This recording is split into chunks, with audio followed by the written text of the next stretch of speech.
Ассалаумағалейкум қазақ елі. Мұнайлы ауданынан атым Нұрлан Жәрдемұлы.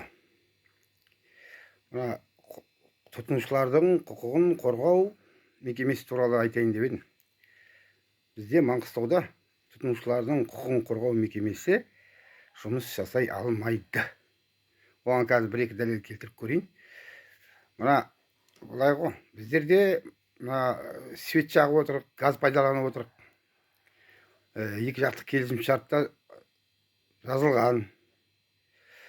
Біздер ақшасын халық енді ақшасын төлеп отырады.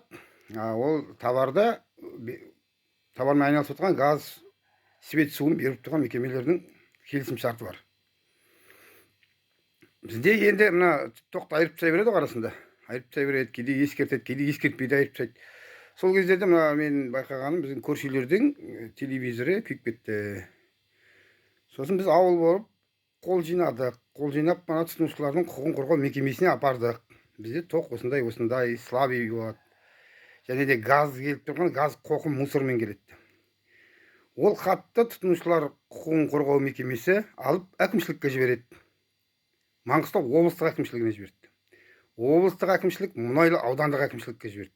Мұнайлы аудандық әкімшілік, мана біздің жазған, қол жинап жазған хатымызды қайда жібергенін білесіздер ме? Маңғыстау облыстық білім саласына жіберді. Білім саласы, енді астында мен телефоным тұрғасын, маған звондады, телефон соғып, айтты. Енді біздің тоққа қатысымыз жоқ қой деп. Енді солай жауап беріледі онда деп. Сонымен солай жауап берді, тоққа қатысымыз жоқ. Сонымен тоқтады. Бұл шаруа бітті сонымен. Осылай өмір сүріп жатырмыз. Енді тұтынушылардың құқығын қорғау заңын тыңдайық. Не дер екен? Міне қазір осы жерге, мына жағына қоямын соны.